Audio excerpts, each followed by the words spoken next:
Hey, hey, hey, welcome back to another episode of How She Owns It, the self-leadership edition. I'm so excited in this episode to be joined by the fabulous Jen Hawkins. She is the founder of Launch Performance and CEO Cohort Advisor and Chair.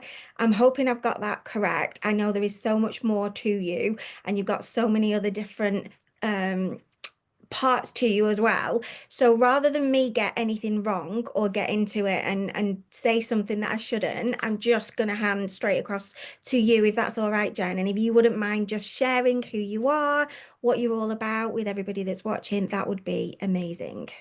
Yeah, first and foremost, I always talk about and lead with I'm a wife and a mother and just a proud mom and I just have an amazing family that I'm so lucky to have. And we've been through a lot of adversity in my family, and I've really taken that and used that in my leadership skills and to scale different organizations across 5 different industries. And most recently, I stepped away from being an executive at a blood center where we were accountable for collecting life-saving blood for patients at hospitals. And I really, after having massive success in 5 different industries, wanted to double down on what meant the most to me, and that was really legacy. So I'm at a point in my life where I want to pass on legacy of working with people and transferring great skills and helping organizations accomplish great things and be great leaders. And with that, I run executive advisory cohorts. So I really look for elite executives to be a part of these cohorts. And I believe that proximity matters, and us coming together in a think tank, if you will, to solve massive problems that are happening specifically with succession. Boomers and Gen Xers are retiring in droves right now, and I think everyone's forgotten that Gen X, the oldest Gen Xer, turned 60 this year. Can you believe that? I'm a Gen Xer, we're getting to that age. And we aren't really building bench strength below that executive level. And so I want to really double down on that. It's so important. And I also believe that the structure and the hierarchy of top down needs a massive pivot and change, because our millennials and Gen Z aren't interested in that leadership style. And I'm here to help organizations change that, attract and retain those millennials and younger, and really keep the legacy that they have and then build on the future of tomorrow. And so I do one-on-one work. I do these executive cohorts. I have workshops and all kinds of different opportunities within my organization. And on my website, you can find some really great materials to help you start some of the things that I've already discussed. And I'll get those links over to you like we talked about. Okay, thank you. Well, in all of that, I heard that you're a very busy lady, first of all, Yeah. and that you've got a lot of experience. So I would love if you would share. I'm going to ask you to share this first because I know the powerful story that you have that's linked to everything that you do. And I think that has changed the way that you do some of the things that you do, and Mhm. it's informed how you do some of the things that you do. So I would love it if you would share, a story that has shaped how you choose to lead, if that's okay. Yeah, I've had multiples for sure. In my life, I've just had a lot of adversity, starting at childhood and all the way through my career. And one that I would say most recently was, just very pivotal in the way that I worked at the blood center that I just described to you a minute ago, was the fact that within 6 months of landing the role at the blood center, something I'd never done in the past. Although I had come from operations, blood banking is different. And I had a brand new team. I had only been there for 6 months. So when I joined, the team was brand new and I was brand new, and none of us had industry experience. And together, I built leaders around me and who were reporting into me, and that would then serve me when my son actually was diagnosed 6 months later with a blood cancer. And it's a crazy story how I would end up at the blood bank considering what I had been doing prior to that. And then my son would actually be diagnosed by the medical director at the blood center 6 months in when his doctors couldn't figure out what was wrong. And then he would enter the hospital. And for the next 2.5 years, we were living in a hospital. And here I was with this brand new team in an industry that was somewhat foreign to me. I still only had 6 months under my belt. And we were accountable for life-saving blood. And here I wasn't selling widgets. I had to figure out I couldn't let people down. And I couldn't let my son and my family down at the same time. And so my husband and I every day switched on and off. My husband, if he was in the hospital all day working, then I slept there at night. And then the next day, and we would switch off. So one of us worked during the day, one of us slept there at night. So we were ships passing in the night for 2.5 years while my son relapsed, and we had to go get a bone marrow transplant and all the recovery, and there's so much involved in everything that I'm talking about, and I'm very high level as I'm talking through this. But if you can imagine running across 7 states, 480,000 square miles, because the United States is vast and large, and being on that West Coast and having all of these volunteers and these staff members and these leaders that were reporting into me, but I was doing it from a hospital bench long before we had the pandemic, long before COVID. On my FaceTime every day, we use FaceTime. Zoom wasn't a huge thing yet, and all of that. And we had these iPads, and they would literally prop my face on an iPad up in a meeting room, and we would have meetings together, or even one-on-one like that. So they would pass this iPad around through my team or my teams across all these states. They each location kind of had this iPad. I would have these meetings and I would have these conversations, and really built these leaders. And as all of that was happening, I was scaling up through the ranks because we were having massive success. Because I trusted my staff. I listened to them. I built them as leaders. I focused on their skills and listened to their ideas and trusted them in that. And we executed incredible plans, built them in their leadership skills as well as their community development skills. And really, we just did amazing things and grew our blood center products significantly. And the whole reason why when we got there, there weren't that many of us, we didn't, the team was turned over, was because they were struggling. They had been doing things the same for 75 years. And I think not coming from the blood bank, all of us brought a fresh perspective. And I think having leaders that listen to that, who are open to that, new ways, out of the box ideas, doing things differently was a signature strength for us that really worked for us. And it takes a village when you deal with the kind of adversity where you're not sure if your son's going to make it day to day. I have to tell you, I had to lean in. And when you're a leader, you often feel isolated and kind of hole up. Yeah. And I realized that that was not going to serve me or my family, and that I really needed to accept, the help that I was given. And I think that just understanding grit and grace and knowing when to say, I need help. And thank you for being there for me to give that to me. And I think that that was a huge growth period for me because I would say prior to that, I wasn't great at accepting help. I was going to say what is just striking me there really is I think your willingness to allow other people to support you, but not only that, allow them to execute the ideas that they had.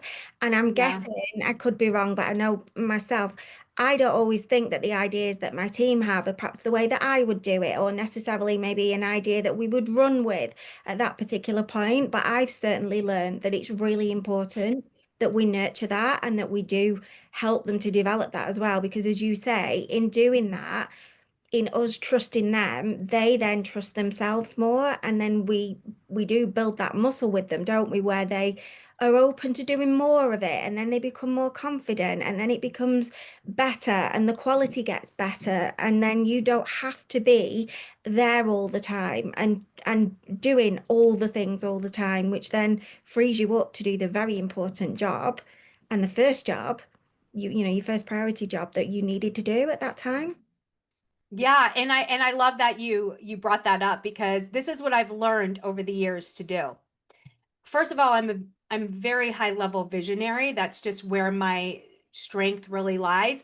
Not that I can't get into the details, not that I don't understand the details or want to know the details, but what I've learned is there are so many ways to get from A to Z.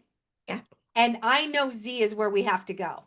So what I love to do is sit in front of my team and say, Z is the plan. We got to get to Z. This is it. And then I'll sit back and say, what are the, let's hear it. Like, what are the ideas? What are the obstacles?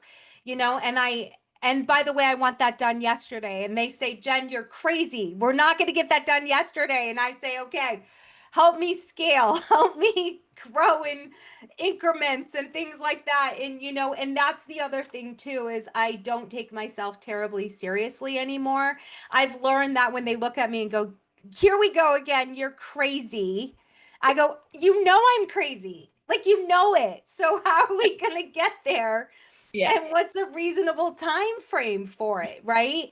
And so by not squashing them on the details and the path, they come up with something way better. And by the way, my Z becomes, you know, times 100 because I let them do it their way. And it's even way better than I even had imagined being in the first place. And that's the beauty of, I call it building those subject matter experts. I really look for everyone's zone of genius. I tap into where are you the expert? And they help me bring all the ships, right, to rise because I'll say that is fantastic. Can you train that out? Can you coach that? Can you mentor that for us? Because we're struggling in that area, but you excel. And by the way, here's an area of opportunity for you. And we've got, so and so over here who excels in that. And so what that allows is it takes away the competition, it brings teamwork, everybody's working together in the areas that they excel in, and they all get a carve out of this is, I'm going to so and so all the time because they're awesome at that. Now I'm getting better at it too. And we lift all the boats at the same time. Plus, we all get to be a leader on the team. We don't have Yeah. to compete for that. And, there's no infighting. There's only teamwork. There's only assistance. There's only these great ideas and coming together and excitement because we're talking about growth and skill all the time because that's what we're tapping into. How can we do that in the way that you think is best, right? And we're all steering in the same direction. So that's what I learned over those years, but I really, really had to get there with the blood center. Yeah.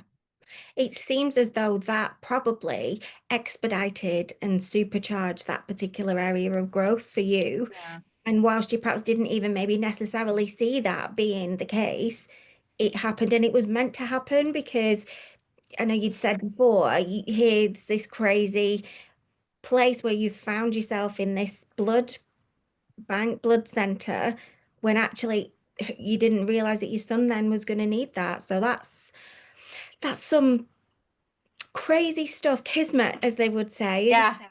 Yeah, Serendipity, if you believe in all of that, but very absolutely. helpful. So, what would you say is the thing that self-leadership means to you the most? What's the biggest thing that self-leadership means to you? For me, it's being open to when I need help, when I'm not being my best self. and being open to feedback, right? So for me, I always am focused on how can I be my best self? What, and it's not always easy hearing the truth of that, right? It's not always, like I said, when they look at me and say, "You're crazy. Here we go again." Like, Jen, and I'm like, "You're right." And I chuckle a little, but internally it's like, yeah, I'm doing it to my people again. I need to dial back, right? Or I'm just such a driver. I'm just such a go-getter. And also, I'm very direct, and I do believe that clear is kind. I also have to manage how I land. I grew up on the East Coast of the United States over in New England. We're very blunt, we're very direct, we don't beat around the bush, much like I think in the UK, right? Like, right? And so coming to the West Coast world, they were like, wow, you're blunt or direct, or that doesn't always feel good. And I've had to learn over the years that I'm accountable for how my words. Yes, I want to be clear. I want to be I owe that to you because I think only you can be your only best self if I'm giving you those feedback pieces, Yeah. but I also want to make sure you're ready to receive and that the way that I deliver that is in a way that isn't harmful or hurtful, that it's always not only respectful, but it helps you get there without hurt feelings. And so I've had to work really hard on that, and I'm always seeking feedback as well, that, knowing my Achilles heel can be, although it's a blessing that I'm such a driver, it also can be my Achilles heel. And that my feedback, although my intentions are always very positive, that I have to be very careful about how that lands. And so I seek feedback regularly. And I think that's a really positive thing. And not everybody is able to receive that or be open to receive that. For me, with my team, when anybody new comes and joins us, I will sort of say to them, if there's anything that's pissing you off, if I upset you, if there's anything that's annoying you, come and talk to me and let's have a conversation. I'm Yeah. very open to having a conversation because I would rather you come and talk to me about it than you squash it down. It gets worse. You don't feel the best. And then we're in a place then that we can't come back from. And I just think it isn't easy, is it, to hear that? But I think that some of the best outcomes and some of the best ideas actually grow from having those difficult conversations because people then take on a whole more elevated sense of being able to openly communicate and feel safe to share their views and their ideas and that if there is something that's annoying you or vice versa, I think that that's a really good place to come from. I think it does bond you, really. Yeah, I couldn't agree more. And so one of my signature leadership moves at the end of every one-on-one or conversation, one of the things that I would always ask my staff, my leaders is, okay, so now we come to, we have a few minutes left. I'd really like to hear, what do I need to stop doing? What do I need to start doing? And what do I need to continue doing because it's serving you well? And that has always been, I mean, I'm always grateful for the conversations. And sometimes I get hit with something where I'm like, dang, I had no idea that I was coming across that way, or it felt insensitive when I'm driving hard and not taking into consideration or thinking about all the stuff you have going on in your world, in your department, or the obstacles, right, that are in front of you. And I'm not even thinking about that. I'm like, no, we got to do XYZ. We got to get that right. And Mhm. then it's like, I really need you to stop XYZ. And it's like, wow, I hadn't thought about all of that. Thank you for bringing that to my attention, right?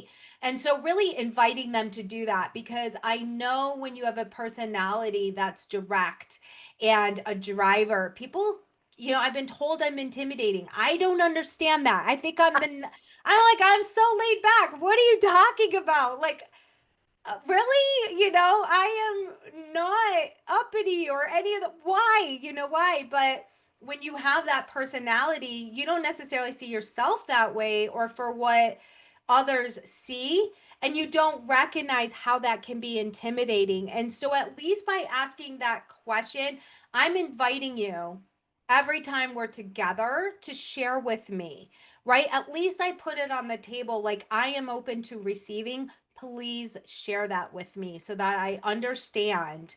And then if later I find out you did it, that's a whole nother conversation. Why didn't you feel comfortable sharing with me? I've asked you 10 times, over the course of the year, and I never heard for nothing came up. Why would you have, felt that way? I need to understand that. I need to correct it. Together we got to work on that. And so just being open to those things. Definitely. And I think also we get to choose, don't we? Whether it's our leaders or whether it's ourselves. Receiving feedback is one thing, but then we get to choose whether we actually act on it and do anything with it. And I Yeah. think everything that you've talked about and the way that you are so thoughtful about the fact that yes, you're direct, yes, you're a driver, your intent is good, but you want to make sure it lands as well as it can and make sure that what you're saying isn't hurtful or harming them. That's where emotional intelligence comes in as well, isn't it? And I think as well as a leader, sometimes I find it difficult sometimes, but we have to say things that we're just going to say them regardless of how they land, because that has to be the case. Not Yeah. often, thankfully, but we do Yeah. sometimes have to make that choice where actually it's not going to be the nicest thing that we've got to say. And actually, we're still going to say it because it has to be said. Um, Yeah, I and then, agree. and then the other person then gets to choose how they act on that feedback, whether they do, if they do. Yeah. Yeah. And one of my favorite things to say too is, okay, I'm about to share something. Are you ready? Because it's not going to feel good. Like, so I warn them. I often warn them because to me, it's like getting the shot or the needle, right? I have to like, I know it's coming. I look away like I'm squeezing the arm, like, because I don't like it any more than anybody else, but we got to donate blood. Hello, Yeah. we got to get shots. This is life. And I'm like, I got to get ready for it. But I can handle anything when I know, right?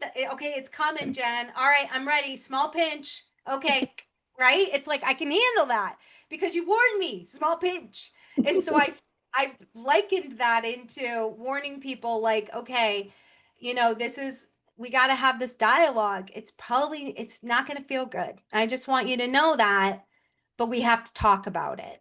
Yeah. And then another thing that I do a lot of is 1 minute manager. I love 1 minute manager, giving a plug for them, where I'll walk up to people both when they're killing it and doing great things, as well as when things aren't going so great. And I'll say, hey, how do you think things are going?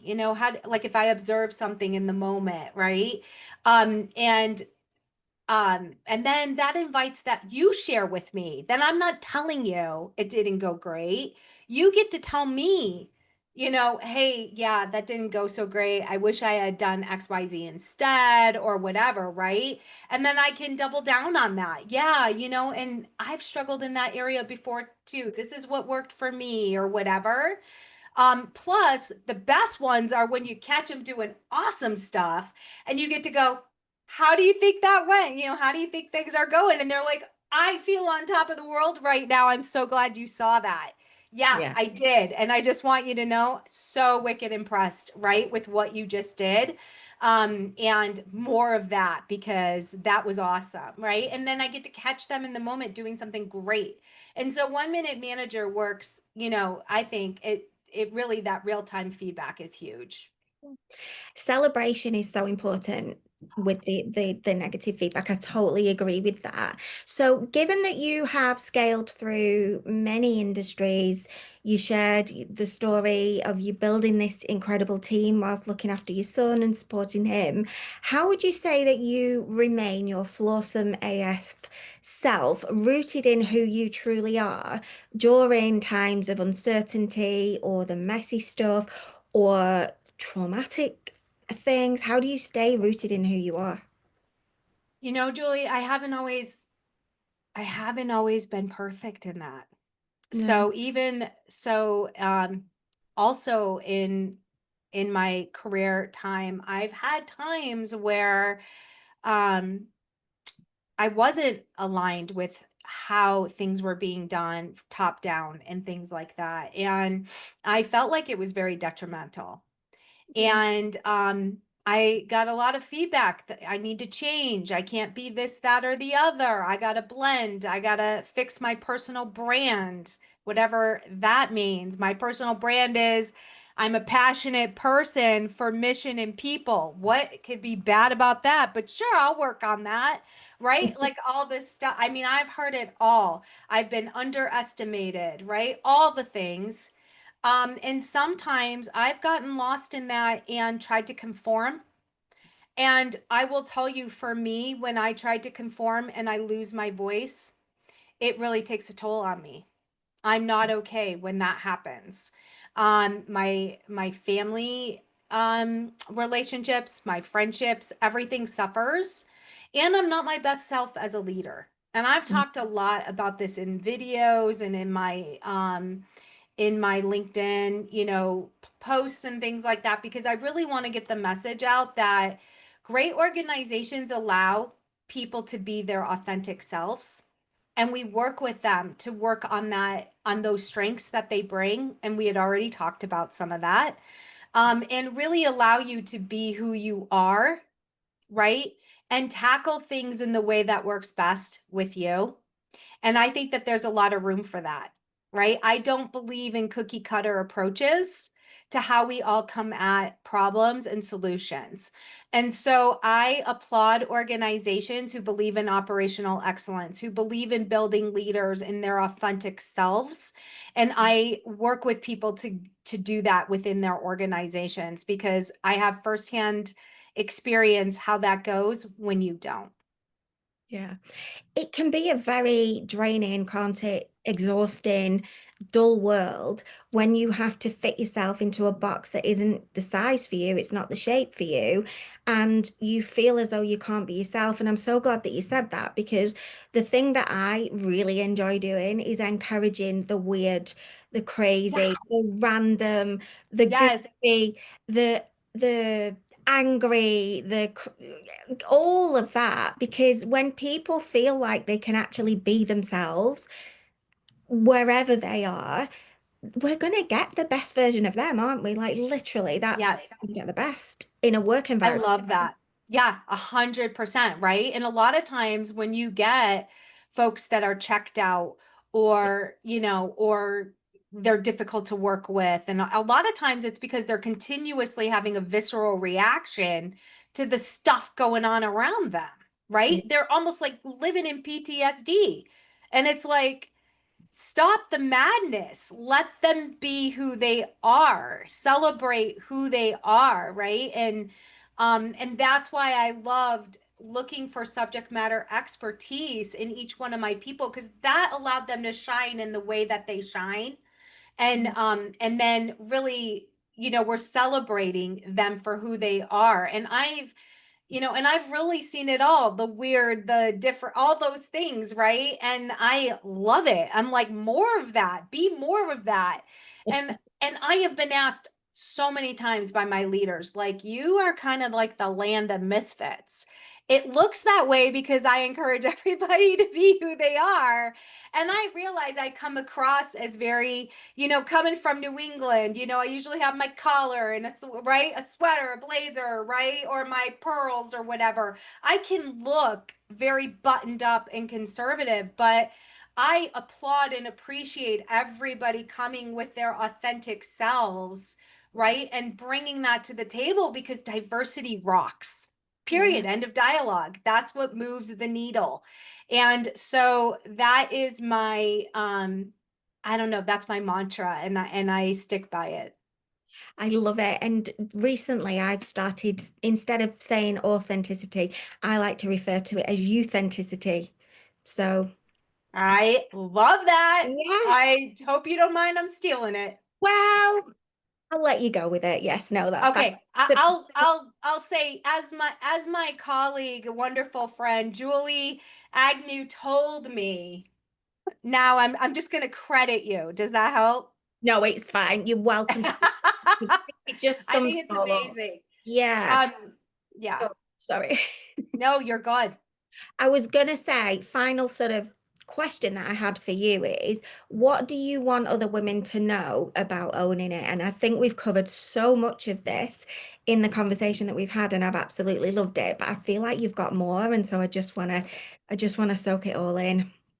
Yeah, I think that, as women, it's really important that we're not afraid to show our grit, right? And we're not afraid to have our grace. And I think that all of those things wrapped together and finding the passion for yourself, whatever that is, and owning that and then spreading that around with others is really important. And so um, it's really for me an honor to really work with people and get to know people as who they truly are and continue to be my my real Jennifer Jen self and stop apologizing for it. I am no longer going to apologize when I need to be gritty. I'm not going to apologize that I needed to be gritty, right? And I needed to stand up for myself. And I also know when I need to show grace and that sort of thing as well. Not demure, not like shrinking, none of that. I'm talking like real grace though, right? Because I also want grace when I need it from people, and I also want to give it when I think others need it too, because there's no way to always 24/7 be your best self, even though I strive for that as much as I do. So then I'm also going to ask for that grace and I'm going to give it too, because you can't ask for it if you're unwilling to give it. And so that's what I think I've learned some hard lessons that way too. But if I need to get into the grit and I need to really, go into that space, then I'm not going to apologize for it. There's got to be a reason why I'm there. Yeah, I love that. And something that stayed with me, something that you shared with me, and I've written it down so I don't get it wrong, so I can share it. I loved when you said that the art of leading yourself is with as much grit and grace, and being the woman able to make the calls, but also able to ask for help. And I paraphrased it a Yeah. little bit, but I just Yeah, it stuck with me. yeah, because that was really it, right? Like when I described at the blood center and that sort of thing and what was happening, right? And asking for help. That was huge for me. Not something that I, prior to that, did a great job with.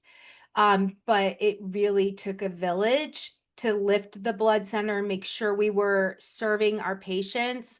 And I was serving my family all at the same time. There was no way for me to do everything at the same time without the help of everyone around me. And I just have massive gratitude, and I talk about it all the time, that I had to know when to ask for help. And I'm so glad I did, because look at all the beautiful things that happened because of it. Yeah, and I can resonate and relate to that so much. Myself and my family personally, the last 2 years have had a very rough year in terms of bereavements. My mum passed away last July. My husband's mum passed away last October. Our dog passed away in January. Prior to that, ill health and things. So life's. And I think Yes. being able to ask for support and help and having an environment within which you work in where you're afforded that grace and you're afforded that time to spend with your family, but it allows you to keep showing up, as you've said, in the role that you're employed to do as well, and that you do, but it also allows you to step away, and then the people that you have helped and develop, they really blossom and they keep things going as you do step away and Mhm. have that trust, don't you? And that reassurance Yes. that they're going to get things done whilst you're Yeah. away. So yeah, I can like massively resonate with that and yeah, definitely. Well, I am so sorry that you've had such a rough time. My heart goes out to you. That kind of adversity is really hard. It's really hard. Lives, and I think, we got to keep going, haven't we? And it's having the Yes. tools and the people around us that allow us to do that. So uh, Yeah, definitely. yeah. Thank you so much for having me here and being able to share my story and hear yours as well.